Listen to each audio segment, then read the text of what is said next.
Pushkin. Ladies and gentlemen, welcome to the Mug Debates.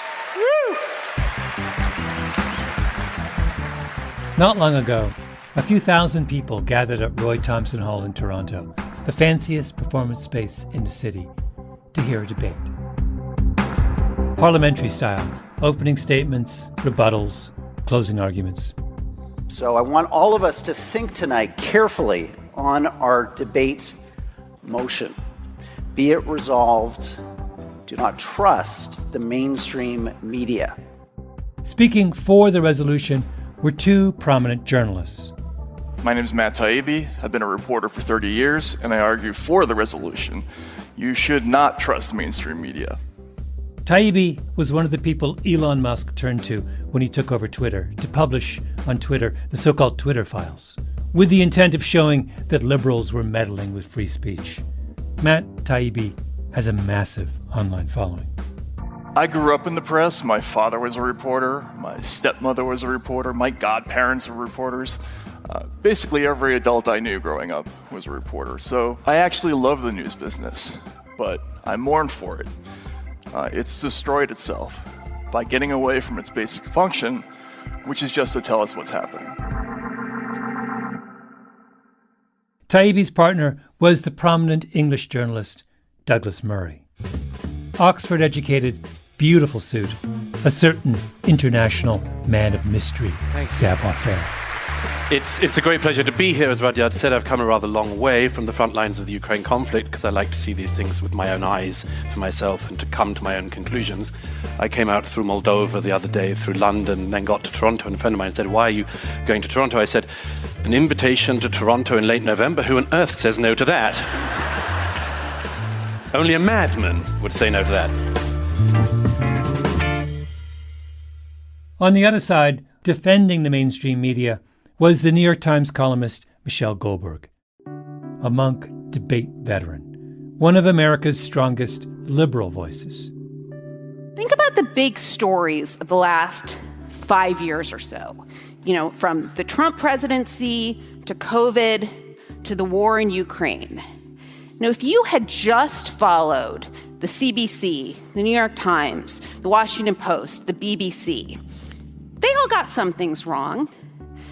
But in terms of the big stories, if you paid attention to the mainstream media, you were likely to be much safer and much closer to the truth than if you followed the kind of contrarians, if you followed the people who were saying, don't trust the mainstream media, trust these alternative sources of information. Taibbi, Murray, Goldberg, and then Michelle's debating partner is a Canadian journalist. Yes, I will claim him as one of our own. A veteran New Yorker staff writer, a podcasting sensation who doesn't love revisionist history, and an internationally acclaimed author. Ladies and gentlemen, Malcolm Gladwell. You're listening to Revisionist History, my podcast about things overlooked and misunderstood. This episode is about what happened when Michelle Goldberg and I attempted to defend the honor of the mainstream media against its many enemies.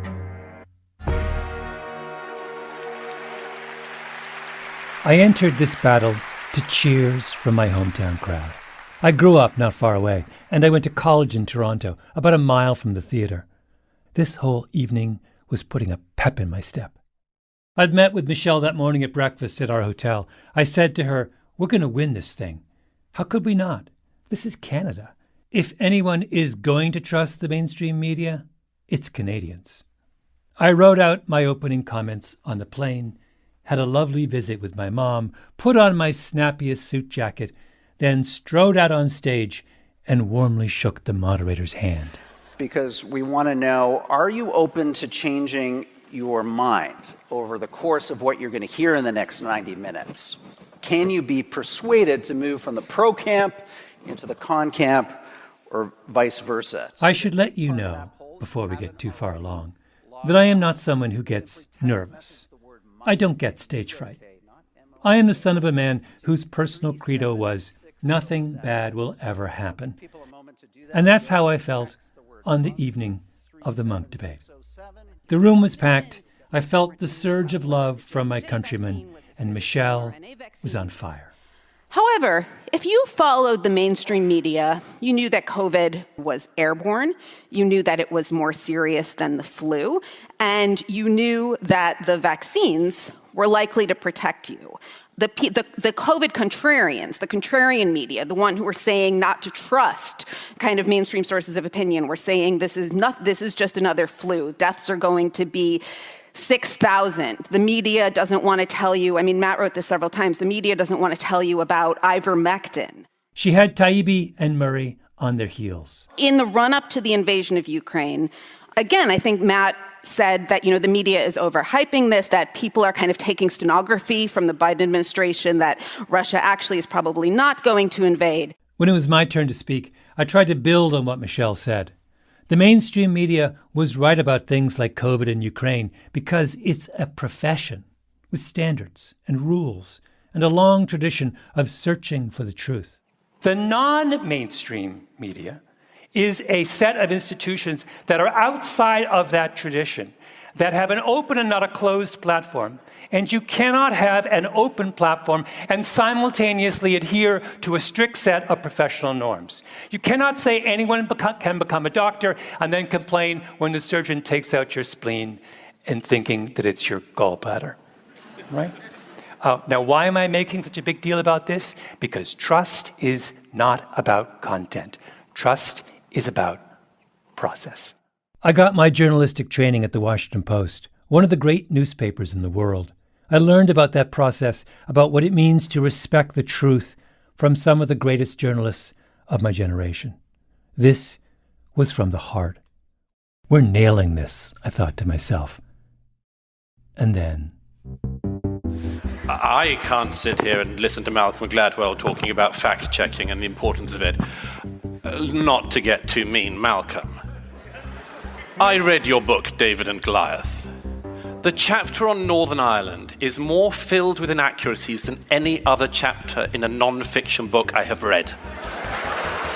It is, having written a not very well-selling, but widely acclaimed book on Northern Ireland myself, my book on Northern Ireland didn't sell anywhere near as much as yours did, Malcolm. But mine was filled with facts. Oh, God. All of us have had the dream when we're walking down our high school corridor and we realize suddenly we're not wearing any pants.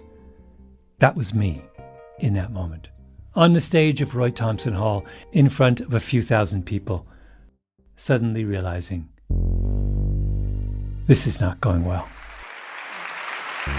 It's so strange hearing you debate, Malcolm, because you listen to nothing that your opponents say. It's quite extraordinary. I've met it before, but never quite so badly as it occurs in you.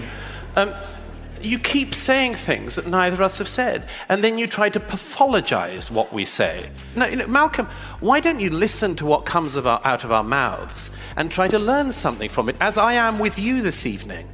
But at the moment, all I get is you dismissing every single story we come up with, every egregious failure of the mainstream media. A friend of mine afterwards texted me to say, "Why didn't you tell me you were up against Douglas Murray? I would have warned you to stay home." A simple YouTube search would have shown me that he's a regular at the fabled Oxford Debating Union, a master of the cut and thrust.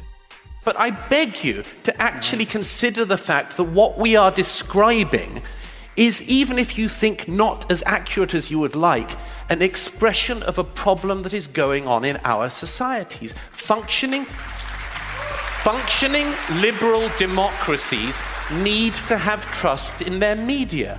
And the best that your side has been able to come up with so far tonight is to say, we get things wrong quite often, but you should trust us.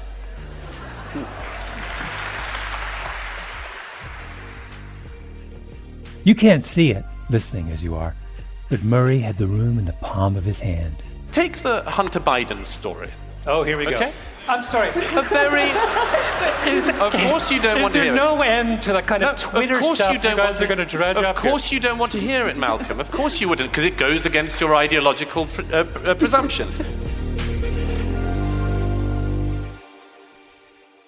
In the Monk debate, the audience votes on the resolution once before the debate, and then again after the debate is over, and the winner is the side that causes the most people to change their minds. Remember, the resolution that night was, be it resolved, do not trust the mainstream media. Let's just quickly review where we started out tonight's debate. It was pretty much a split opinion. I believe it was 48 in favor, 52 opposed. We then asked you how many could change your mind. So let's see what happened over the last 90 minutes. Did either team of these debaters swing opinion one way or another? There we go. 67% in favor of the motion, 33% opposed. It was the biggest swing in opinion in the history of the Monk debates. We got cream. I went back to my hotel room, lay down on my bed, stared at the ceiling, and made the mistake of checking social media. Malcolm gave the perfect talk to show exactly why nobody trusts his media. Malcolm Gladwell has failed as an intellectual in this debate. Wow, you got owned. And you were so smug and arrogant as you were getting owned. Be better. You've lost my respect. This was a funeral for Malcolm Gladwell's reputation. Gladwell's not half as smart as I thought he was. Just watched Malk get his butt kicked by Doug and really enjoyed it. I had hit rock bottom.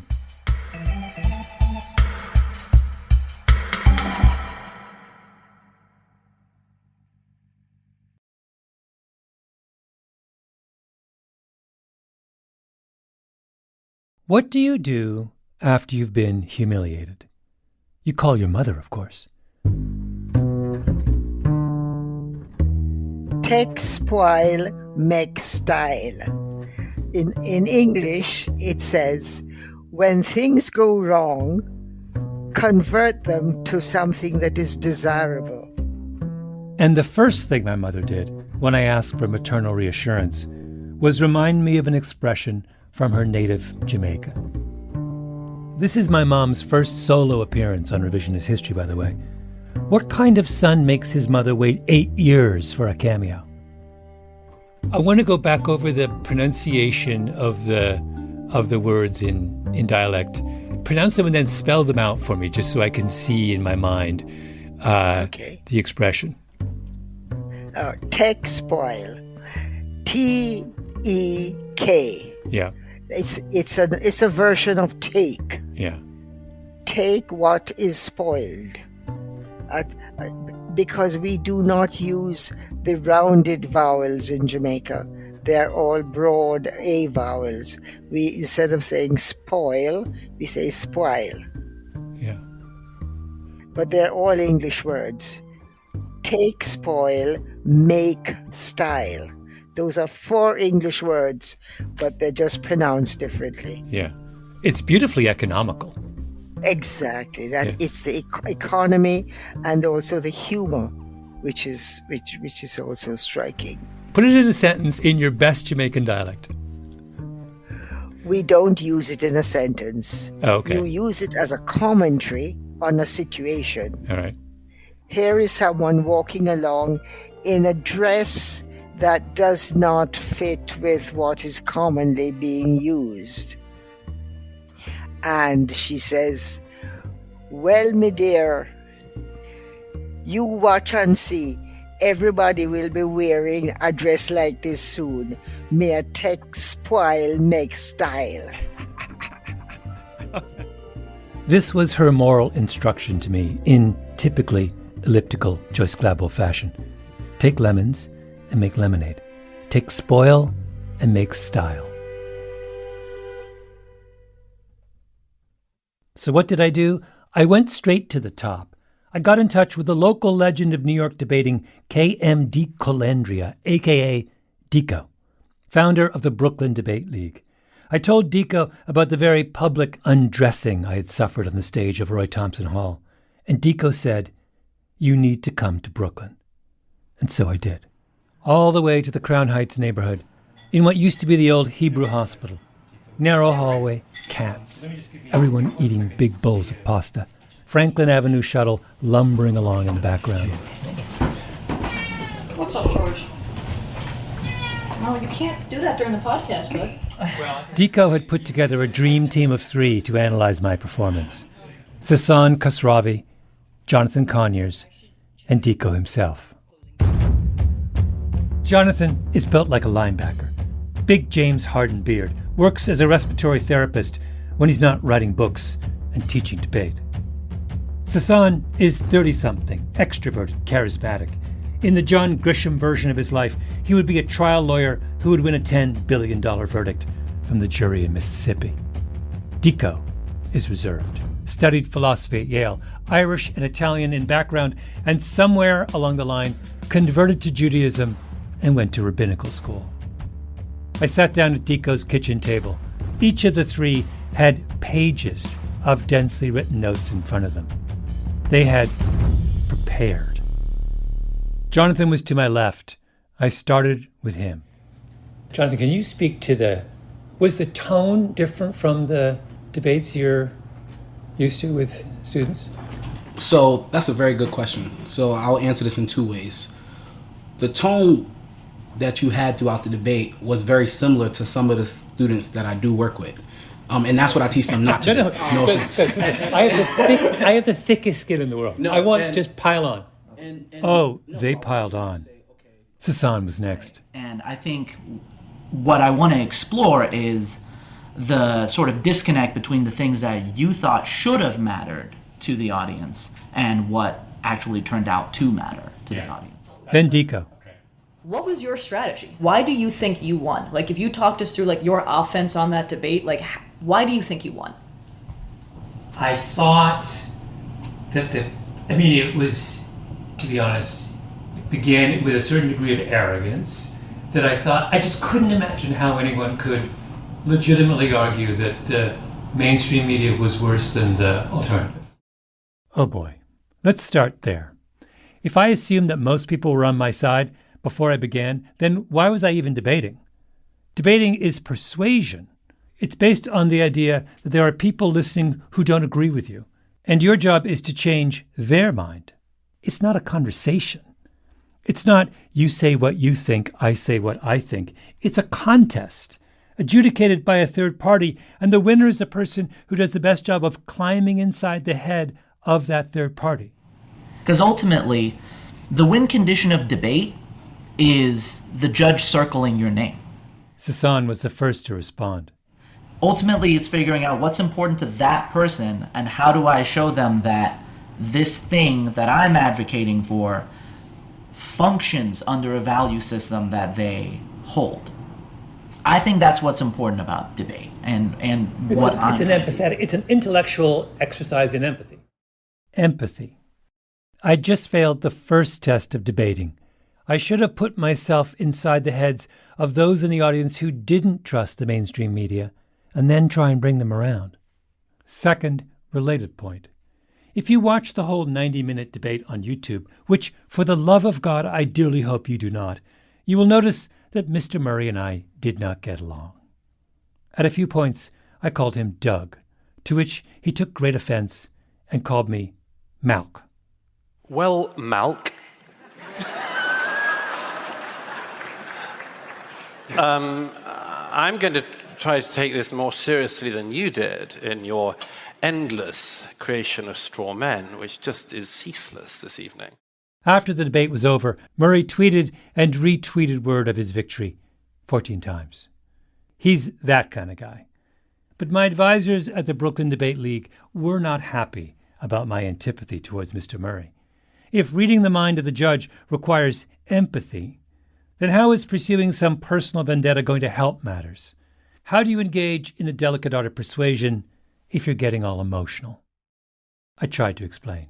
I didn't know Douglas Murray much at all. So I did a little research into Douglas Murray. And it turns out that Douglas Murray, without meaning, I'm not intending to demean him, but he is one of those English people, white English people, who objects to the number of non-white people who have moved to England in the last 50 years. I'm actually not exaggerating here. Let me read to you from a speech Murray once gave. It is late in the day, but Europe still has time to turn around the demographic time bomb, which will soon see a number of our largest cities fall to Muslim majorities. It has to. All immigration into Europe from Muslim countries must stop. In the case of a further genocide, such as that in the Balkans, sanctuary would be given on a strictly temporary basis. This should also be enacted retrospectively. Those who are currently in Europe, having fled tyrannies, should be persuaded back to the countries which they fled from, once the tyrannies that were the cause of their flight have been removed. That last sentence from Murray is what throws me. Immigrants from certain places should be persuaded back to the countries from which they fled. There's a whole thing that he does on Andrew Sullivan's podcast, where he talks about his dismay that there are many cities in England now where whites are in the minority. Now, my mother happens to be one of those people who was a black woman who emigrated to England in 1963 or whatever, 62. So he's in the 50s. He's talking about he's talking about my mother, right? So this is like it's street for me. It's like that dude is one of the, people used to shout the N-word at my mom when she walked down the street in England in 1950, whatever. And in my mind, I'm imagining he's one of those people, right? So it's like, that's what was happening when I was getting riled up. I was like, I walked in thinking, he's a piece of shit. And I realize now, you can't do that. If you do that, you've lost before you've even started. This is why in high school debate, you have to prepare both sides beforehand, and you find out whether you are for or against the resolution on the day of the debate. They don't want you to be yourself. And again, Deco could attest to this more than anybody. Deco has had students whose parents have just been deported or on the verge of being deported and then have to go and speak about open borders and immigration and don't know which side of the fence they have to debate on. That is tough for 14, 15-year-olds who, after they give a speech, have to go cry because they miss their dad or mom and they don't know if ICE is coming or I can't do this, I can't do that. And I get it. I have been there.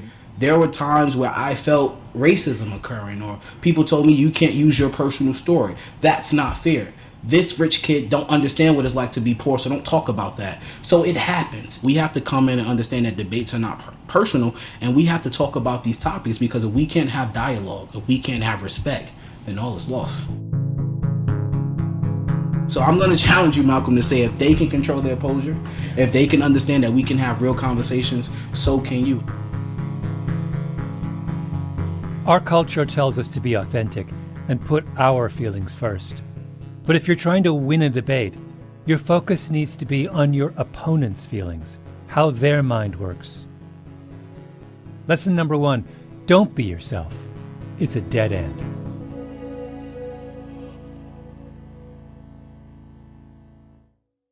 Okay, second lesson. All of my advisors at the Brooklyn Debate League were baffled by a crucial moment early in the debate. This moment in particular. And nobody is saying that non-mainstream media don't have frailties. Of course they do. The simple proposal in front of the audience tonight is whether or not you can trust the mainstream media. That is, that you don't need anything else. You don't need any other information from elsewhere. You can just turn on CBC in the evening and you know you've got your stuff. You can pick up the New York Times, the Washington Post in the morning, and you know that there's no spin on the story. It's absolutely accurate reporting. The debate connoisseur in Sasan loved this little move. What Murray was saying was that if you have even the slightest doubt about the perfection of the mainstream media, then you have to vote for his side. And no institution can meet that standard. It's like saying, unless all prescription drugs are guaranteed to act perfectly every time without side effects or complications, you can't trust prescription drugs. It's nuts. They took this topic, don't trust mainstream media and made the central question of the debate be, are there political biases in mainstream media? As long as that's the question that the audience is asking themselves to make the winner, you lose. What my side should have said was, wait a minute, the way you guys are defining the resolution makes no sense. Sasan said that then I'd be free to offer a simple alternative. Something like, in a scenario where a non-mainstream news source and a mainstream news source directly disagree with each other, and we have no way of discerning who's right based on what we have available to us, who should we give the benefit of the doubt to? I think that leans a lot more your way. But we didn't say that. We sat there and let our opponents stack the deck against us. Why? Dico had a hunch. Did you write down any notes while your opponents were speaking? What were you doing? Well, that was... So I was scribbling furiously. I was the only one who was, but I realized... What they were saying or what you were thinking? Both. But I realized it inhibited my ability to listen to them. So I was so busy... I was trying to conceive of how I'd respond in the moment. So while I was doing that, I was missing the next thing that they were saying. Do you know what I mean? Dico also picked up on what led to my most embarrassing moment in the whole debate. The Walter Cronkite thing. Ay. Cronkite was, as I'm sure you know, the legendary CBS News anchor and wartime correspondent who for decades stood for all that was dignified and trustworthy in American journalism. Matt Taibbi brought him up in his opening statement. Once the commercial strategy of the news business was to go for the whole audience. A TV news broadcast was aired at dinner time, and it was designed to be watched by the entire family. Everyone from your crazy right-wing uncle to the sulking lefty teenager in the corner. This system had flaws, but making an effort to talk to everybody had benefits.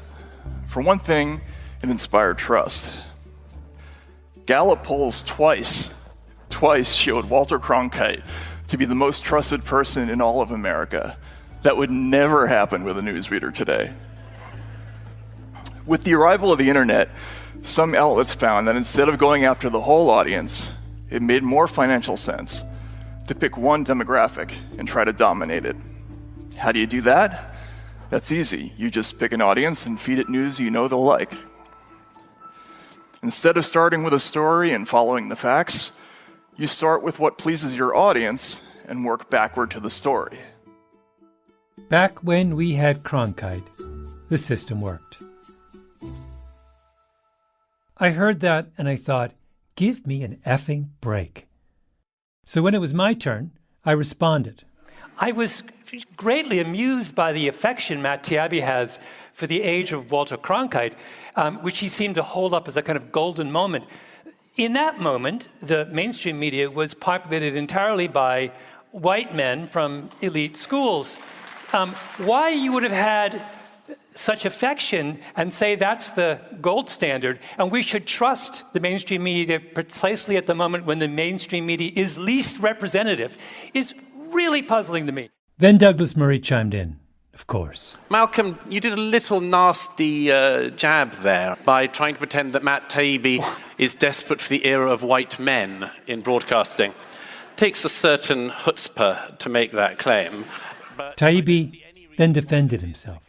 And yes, as I said in my speech, the old system under Walter Cronkite had its flaws, but it did have its advantages as well. Making the effort to talk to everybody garnered more trust in the public. There is a reason why people trusted news people more 20 or 30 or 40 years ago than they do now. And once again, I got irritated.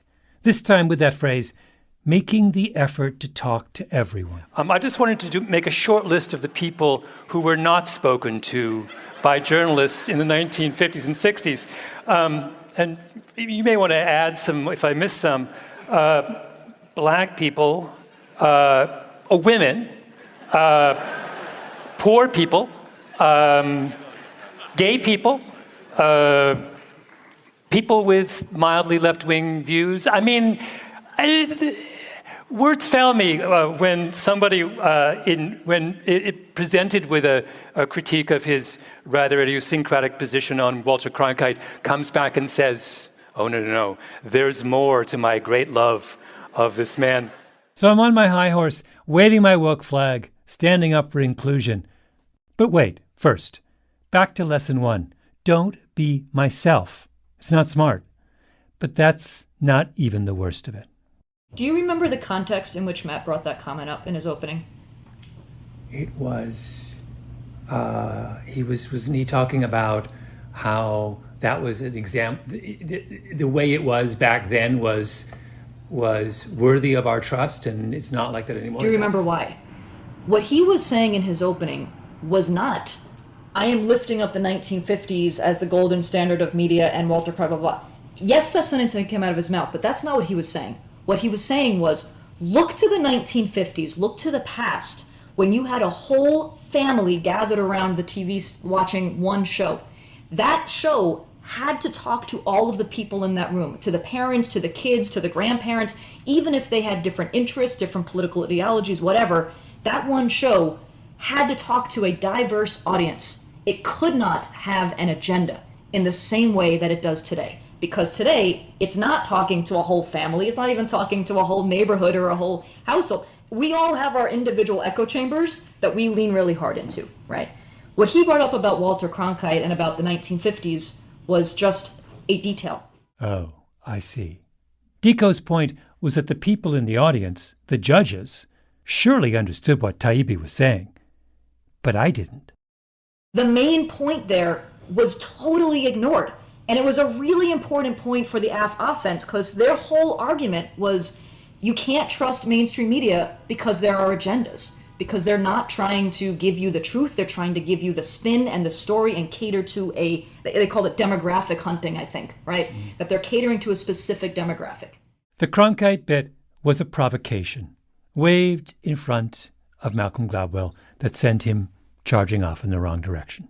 It was like a distractor thrown in there that worked. And you got totally distracted and went down this whole rabbit hole and missed that bigger picture.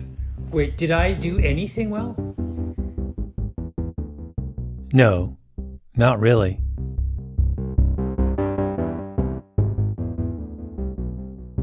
Remember what Douglas Murray said? It's so strange hearing you debate, Malcolm, because you listen to nothing that your opponents say. Turns out he was right. And that was when Deco told me I had to come to Brooklyn again for listening lessons.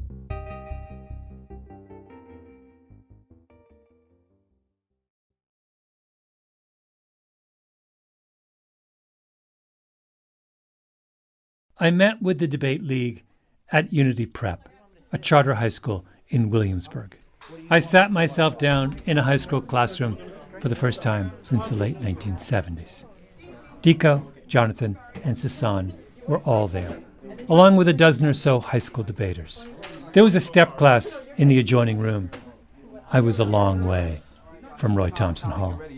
Yes, sir. All right. Open forum, look up. Being able to listen is the most important skill a debater should have. All right? Stand up. You know the routine. If you agree, you're on this side. If you disagree, you're on that side. Come on. Jonathan kicked things off with a warm-up exercise. Open forum. A mini debate on the question of the day. What's more important to a debater? Being a good listener or a good talker? Agree is always over here. Disagree is always over there. Being able to listen. I'm so sorry. Being able to listen is the most important skill a debater could have. Being able to listen is the most important skill a debater could have. Being able to listen is one of the most important skills for debating, because the way people read their contentions and their subpoints, you want to be able to gain and obtain as much information as you can to put down in your flowchart. Because debating is not only about using information against information, but it's also about obtaining something and understanding it in order to use information to fight it. I mean, I do agree with what you said. I just feel like you can be a good listener, but what it really takes is when you have confidence and you basically pretend like you know your stuff. But you also said you have to listen to your opponent. So that's also a very important skill, to listen to your opponent, because if you don't listen to it and you just jotting stuff down, you might say the wrong things or write down the wrong things to what your opponent is saying. So I'm saying that listening is more important because, as my other teammate said, Jade, she also referred to how they read their contentions or their subpoints. They read fast. And if you can't catch those points, then you're not going to know what you got to write or what you got to focus on. Can I say something real quick? Yes. I got something for all of y'all players. 90 seconds. Even though they're all accurate, LJ, to start with what you said, you need to write in order to listen. But it is true that is true. But listening is a prerequisite to writing, because you can write a whole bunch of nonsense. But what if you don't have the right accurate information? You didn't listen to the right numbers. You didn't listen to the right statistics. Then what does your writing have to do with anything? I can sit there and draw a ferry, but that's not going to make my argument any better unless you listen. You need. Then the hard part began. What is this thing? This wasn't contested. Sasan was standing at the front of the room. He told us he would simulate a debate. Our job was to keep track of every argument he made. In the debate world, this is called flowing.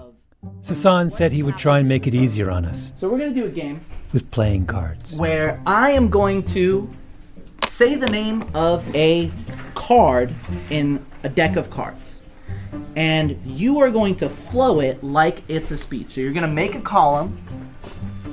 So if you have a sheet of paper, and we have notebooks for you, you're going to want 5 columns. And in this first column, top to bottom, you are going to write the cards that I'm going to say out loud. You're going to want to listen carefully because I'm not going to repeat anything.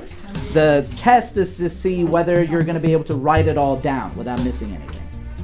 Now, if you think this sounds like a silly exercise, I encourage you to pause this podcast, get a pen and paper, and try it for yourself. Ready? Hello, my name is Sasan, and I'll be speaking on the affirmative today. My first argument is the 3 of hearts, and we know that's true because of the 4 of diamonds. And can't forget about the Jack of spades. You know, a lot of people tell me 10 of diamonds, but what those people don't realize is, first off, ace of hearts, secondly, the 6 of clubs, and finally, the 9 of spades. That's it. That's the speech. So you should have these written down. Okay, great. Now, we're going to do the negative speech. Take your negative pen. Switch pen color. Alright, I'm the negative, and I disagree with everything that guy said. He says 3 of hearts, more like the 7 of diamonds. You know, people like to talk about Jack of spades, but what they don't realize is King of hearts. 10 of diamonds is okay if you don't remember that the ace of spades is there. And as far as the ace of hearts goes, more like the 2 of hearts.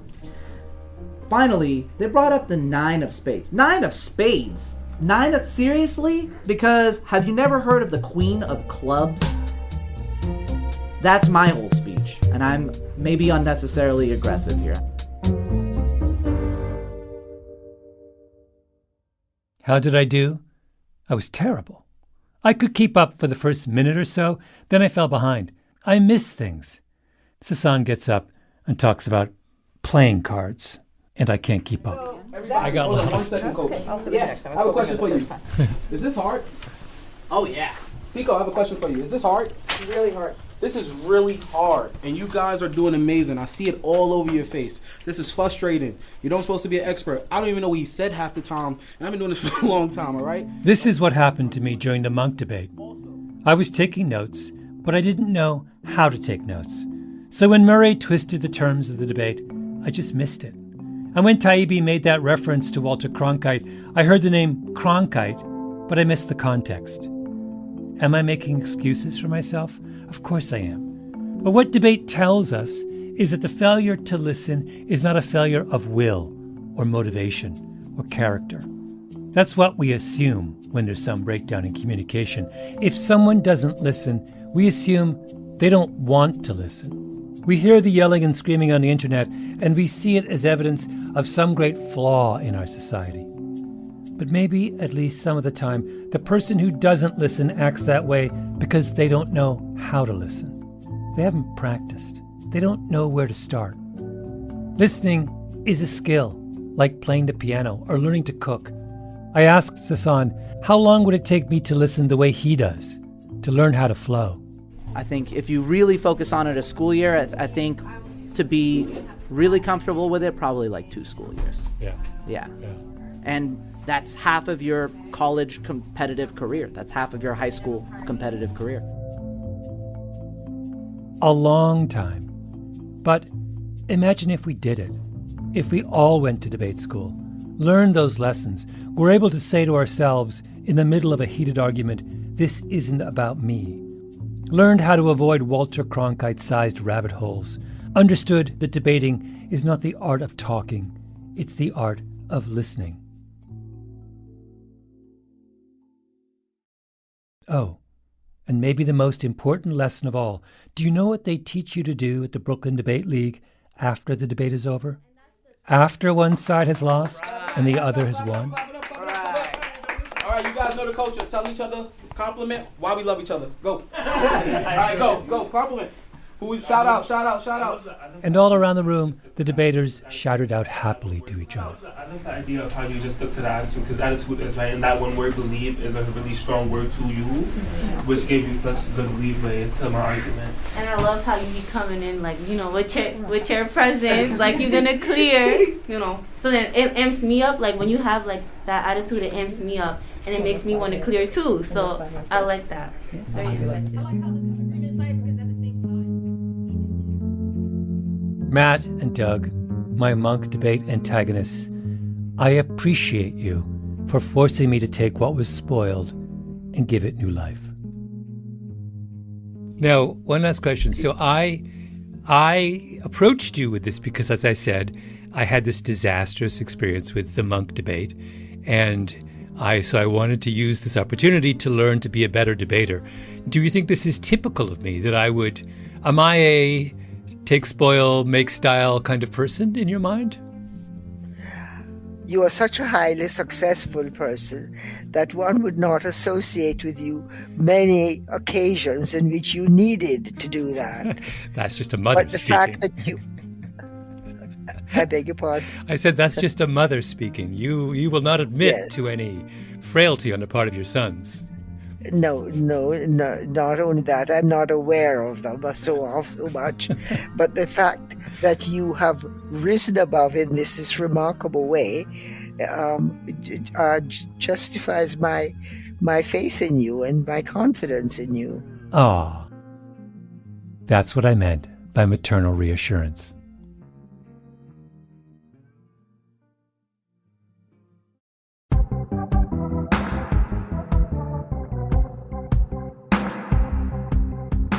Revisionist History is produced by Ben Nadaf Haffrey, Lee Mengistu, Kiara Powell, and Jacob Smith. Fact-checking by Kishelle Williams and Tali Emlin. We are edited by Julia Barton and Peter Clowney, original scoring by Luis Guerra, mastering by Sarah Bruguer, and engineering by Nina Lawrence. Twitter taunting by Nina Lawrence, Lee Mengistu, Justin Richmond, Ben Tolliday, Emily Vaughn, and David Jaw. Special thanks to the Unity Preparatory Charter School and Brooklyn Debate League. If you're curious about the League and the fantastic coaches behind it, keep an eye out for Jonathan Conyers' forthcoming memoir, I Wasn't Supposed to Be Here, out this September. Jonathan has incredible stories to tell. Most of all, special thanks to my mom, Joyce Clappo. I'm her son.